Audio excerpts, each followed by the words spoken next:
Hi and welcome to this video on the topic of etymology. We're going to be looking at the origins of words and the different stories they can tell. My name's Megan and I'm a master's student in Greek and Latin languages and literature at the University of Oxford, and my research focuses particularly on ancient Greek comedy. So our learning objectives are as follows.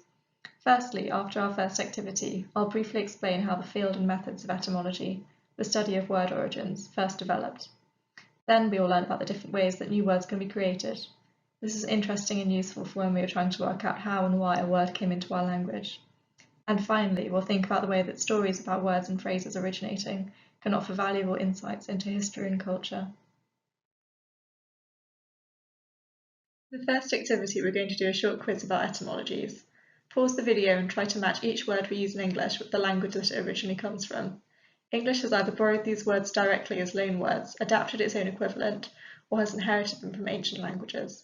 Don't worry if you have no idea, just try to make guesses and apply any knowledge you might have of different languages and cultures, then press play when you're ready.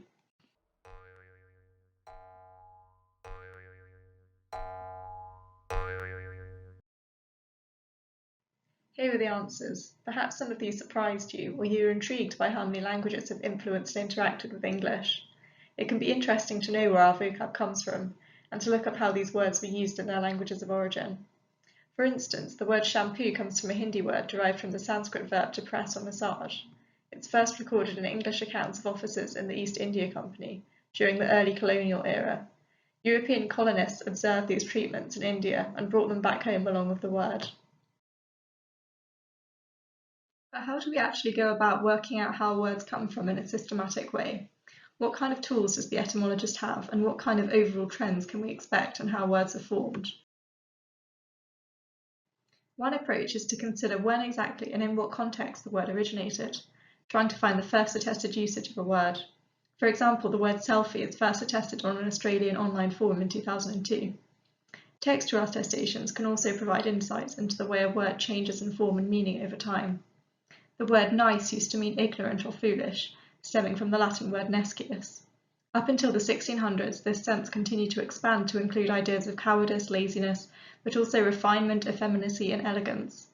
These latter meanings then dominated, and the word came to be a positive term that could also refer to people as being careful and attentive. However, from the 18th century onwards, the word lost its force and acquired a more generic meaning of pleasant. Another aspect of etymology is studying patterns of semantic change. These can help us to predict the way the meanings of words are likely to evolve. For instance, it's quite common to see words lose their semantic force or intensity over time. In French, the standard negative is formed with ne pas. This originally came from a common phrase of exaggeration meaning not a step. It's typical for words to undergo changes in meaning, either where an original definition is lost or a word's meaning broadens so that it can apply to different contexts or acquire new connotations or slang meanings. New words can enter English as loanwords, where one language borrows a word from another, such as the Japanese sushi or German kindergarten. Words can be created by adding prefixes and suffixes to existing words or creating compounds. A type of combination where two words are blended together is called a portmanteau, for example, combining breakfast and lunch into brunch. New words can also be formed when existing words take on new grammatical forms. For example, the brand Hoover, which was derived from a surname, being used to refer to the vacuum cleaner they manufactured and then becoming a verb, hoovering. Some words are onomatopoeic, which means that the sound of the word simply reflects the sound it describes. A good example of this would be words that describe animal sounds. These types of pattern can be useful for thinking about word formation, but how do we begin to think beyond this to the wider picture of how words are interconnected across different languages and to gain clues about words with older origins? For this, we can turn to the discipline of comparative linguistics. This involves a method of comparing words and grammar systems within a language family and piecing together the way they derive from a shared ancestor language. The origin of this approach to linguistics is usually attributed to the British philologist William Jones in the late 18th century. After being appointed as a judge in India during the colonial era, he observed the similarities of the Sanskrit language's vocabulary and grammar with languages he was familiar with, such as Latin, Ancient Greek, and English. This led Jones to suggest that these languages, along with Germanic and Celtic languages and Old Persian, all developed out of a common ancestor language which no longer exists. Comparative linguistics hence developed out of this method of seeking to reconstruct this earlier language, labelled Proto-Indo-European. This diagram demonstrates the Indo-European language family tree. As you can see, some languages are more closely related and have more similarities. English comes from the Germanic branch, but is unusual in that French had a considerable amount of influence in its development following the Norman conquest in 1066, meaning that modern English also has strong connections with the Romance languages. An example of how this looks in practice is the word for the number 2 across different Indo-European languages. Philologists, people who study historical linguistics, are able to look at these similarities more systematically, thinking beyond individual correspondence sets to gather lots of examples that provide evidence of the way a particular sound is represented in a consistent way across the daughter languages. Identifying regular patterns can then help to make predictions in a scientific way, and hence to reconstruct what would we expect in their earlier proto-languages. So there is a very technical side to etymology, and the comparative method can help us a lot in tracing the roots of words, particularly very early ones. But accounts of how new words are coined are not always clear-cut, and there are sometimes conflicting versions. While modern methods such as comparative linguistics are more scientific, people have always speculated and continue to speculate intuitively about how words might have come about and hand down stories about them. There can be elements of truth in these ideas, which are called folk etymologies, but some are proved to be false. For instance, an English speaker might assume that hamburger comes from the words ham and burger, but it actually derives from the name of the German city Hamburg. There is a popular story about the term catfishing, which means tricking someone into a relationship or financial scam using a fictional online identity. According to this folk etymology, catfishes are added to tanks of cod when they're shipped abroad for consumption, as they chase them and keep them active to prevent the quality of the cod deteriorating. This story about the use of catfish is attested in parables used by American Christians in the early 20th century.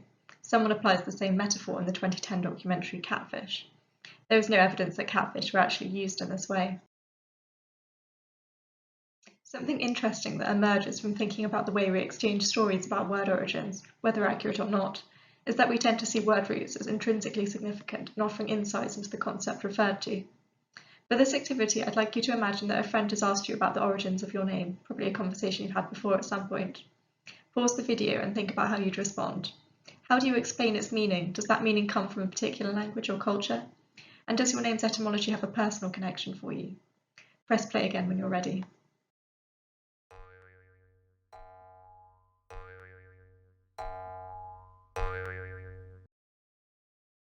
Word origins can be used in a variety of contexts for effect. Etymologies can emphasise and highlight interesting and important histories, particularly as we make efforts to recognise the contributions of non-Western cultures to English and the linguistic impacts of colonialism. We will explore this particularly in the final activity. In fiction, writers often choose names for characters and places that have particular etymological significance. For instance, if any of you have read To Kill a Mockingbird, you'll remember Atticus Finch. Atticus shares his first name with an ancient orator, and his surname comes from the name of a bird. This seems suitable for someone who's going to speak eloquently in defence of a figurative mockingbird. Etymology can be used in quite a flattering way. For instance, the ancient Greek poet Pindar wrote poems in praise of successful athletes, and he will often implicitly etymologize the athlete's name. For example, for a wrestler called Melissus, Pindar connects his name both with the word for honey, which is meli, and the verb for sing, melisdo. This enables the ode to identify Melissus personally with his sweet success and his worthiness as being commemorated in this poem. Etymology also appears throughout the history of philosophy. In Plato's Cratylus, Socrates speculates about whether words do have some essential connection to the things they signify. He questions whether word origins offer valuable insights in philosophical inquiries, or whether they're arbitrary, and in doing so gives several examples. Later philosophers have also used etymology to argue that the shifts in the meanings of words over time are significant, for instance in demonstrating the relativity of ethical concepts. But etymologies can also be used persuasively in support of arguments in everyday life. Someone might make a claim about the importance of a true original meaning of a word as opposed to how it is ordinarily used, that the age of the word is particularly significant, or draw a conceptual connection on the basis of an etymological connection between two words. For instance, those arguing for the prioritization of environmental goals in financial decision-making often point out that the words ecology and economics in fact derive from the same word, oikos, the Greek for home. Debates about the age or origins of words and phrases can also become politically charged. If you Google the origins of the term political correctness, you will see that conservative thinkers connect this phrase directly with the rhetoric of Soviet Russia, meaning strict adherence to the Communist Party line and the extreme policing of language. Liberal thinkers, on the other hand, instead point out that the neutral earlier usages of politically correct simply mean appropriate, and suggest that the word was adopted with an intensified meaning by the right in the 1990s to mislabel the left's emphasis on social justice as a kind of totalitarian thought control via language. Finally, etymology can help us in thinking more deeply about words with negative connotations. For instance, gossip has traditionally been applied in a pejorative way to describe idle and often malicious female conversation about others. However, the term is surprisingly old and originally comes from the Old English term godsip, which meant a godparent and by extension a close friend. This particularly included female friends who were invited to attend a birth, which was an all-woman event in those days.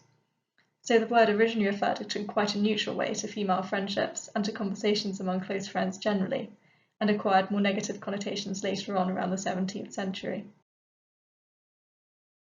So in summary, we can distinguish between etymological accounts of words derived via the technical methods of comparative linguistics and those which are folk etymologies. Finding out about a word's etymology can indicate connections between English and other languages, and both accurate and folk etymologies can offer fascinating insights into the meaning, history, and perception of a word. Finally, etymologies aren't just something that linguists talk and hypothesize about. They are regularly used in everyday conversations and all kinds of literary and persuasive contexts. For your final activity, when the video ends, I'd like you to research some of the following questions about the etymologies of ketchup, chocolate, pineapple, checkmate, and bikini. In your answers, think about how and when did this word originate? Is there one consistent version of the story? Why is the etymology significant or surprising? And what connections does it have with history? On this final slide, I have listed some websites, books, podcasts, Twitter feeds, and videos that might be useful if you find that you're interested in linguistics and word origins and would like to learn more. Thank you for listening to this introduction to etymology.